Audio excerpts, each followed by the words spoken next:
renunció el primer ministro de Holanda, Mark Rutte, creo que se dice así. Supongo que se dice así, Mark Rutte. Esto ocurrió el 15 de enero, ¿cierto?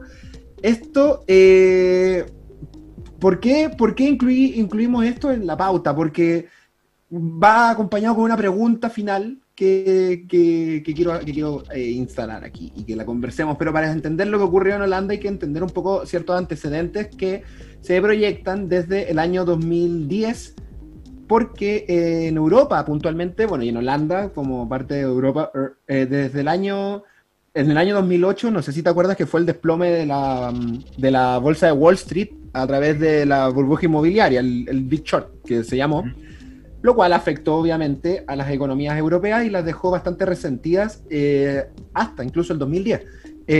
Ahí Holanda todavía resistía ciertos los coletazos del desplome de Wall Street, y Mark Rutte, que es de lo que sería como la derecha holandesa, se volvió el vocero, ¿cierto?, de un movimiento, de una narrativa política que apuntaba de que la cobertura social, que la de Holanda era una de las más grandes del mundo en esa época, y como la cobertura social en particular se hacía cargo también de los inmigrantes, era uno de los responsables de que el Estado holandés no estuviera respondiendo de forma paliativa a la crisis, o a los coletazos de la crisis del 2008, ¿cierto?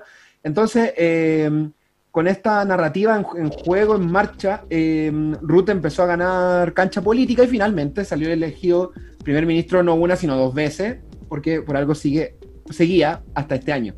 Ya en el gobierno, Rutte y su conglomerado de derecha holandesa empezaron a cortar los programas de asistencia social, y los programas que quedaron se vieron severamente vigilados y fiscalizados. Incluso se empezó a gastar más dinero fiscal en valga la redundancia, fiscalizar los programas que lo que costaban los programas. Entonces era más caro asegurarse que los programas estuvieran bien implementados que costear los propios programas. Entonces los programas finalmente están gastando quizá el triple de dinero de lo que costaban originalmente. Entre esos programas destaca un programa que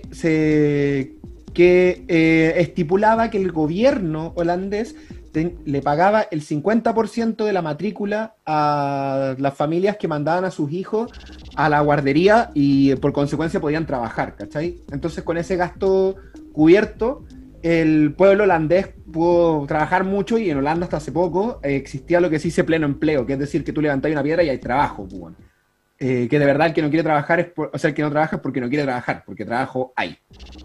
Entonces se empezó a fiscalizar de una forma desmedida este tema de las salas cunas, del pago de las salas cunas, y se descubrió que había un montón de gente que había obtenido el beneficio de forma como irregular. Entonces, ¿qué hizo el gobierno? Empezó a perseguir penalmente y jurídicamente a estas familias. Se persiguió a más de 31.000 personas, y se les exigió que tenían que devolver la plata en un margen de tiempo irrisorio de semanas. Toda la plata que les había regalado el Estado a lo largo de quizá cuántos años, tenían que devolverlo, y además tenían que enfrentar un juicio para no irse a la cárcel por haber recibido un beneficio de forma ilegal, de forma no correcta. Entonces, mucha gente terminó en la cárcel, terminó abandonando su trabajo porque allá no poder financiarse la guardería y tener que costearse un juicio. Tuvieron que quedarse en la casa cuidando a los niños y ver qué hacemos, o pedir créditos al banco, vender la casa, vender el auto. Muchas familias terminaron en la calle, hubieron muchos suicidios y se generó un daño en el tejido social holandés que repercutió también en que se gestara que creciera un espíritu de discriminación en contra de los inmigrantes, porque supuestamente, según la narrativa que instaló el gobierno, ellos eran los responsables de que esta crisis, ¿cierto?, desde el 2008 hasta durante toda la década de los 2010, no lograra paliarse, pues, bueno. Entonces se les dejó de dar trabajo a los inmigrantes y se les discriminaba, y una serie de tragedias, pues, bueno. Entonces, ¿qué pasó? Que una asociación de guarderías levantó una denuncia en contra de esta medida. La denuncia se convirtió en una investigación parlamentaria, y la investigación parlamentaria arrojó de que esas más de 31.000 personas que habían recibido el beneficio de forma fraudulenta no habían sido beneficiadas por culpa de ellas, sino por culpa de los funcionarios que le realizaron los trámites, los cuales habían omitido firmas o habían omitido pasos en la tramitación. Entonces los reales culpables de que esas familias recibieran el beneficio de forma incorrecta no eran las familias, sino eran los propios funcionarios del gobierno, pues, weón. Ante esta noticia, bueno, esto entendiendo de que hay mucha gente que ya estaba viviendo en la calle, familiares que se habían suicidado a causa de las deudas y que, bueno, la línea de pobreza holandesa bajó un montón, pues, bueno, porque había mucha gente viviendo en la calle. Pues. Esta denuncia decantó en que el Parlamento, o sea, el gobierno tuvo que terminar indemnizando a estas familias por casi 30.000 euros, pero ese dinero ya era insuficiente. Bueno, 30.000 euros por 30.000 es un montón de plata. Entonces, ese dinero era insuficiente y era mucho menor comparado a lo que esas familias tuvieron que pagar.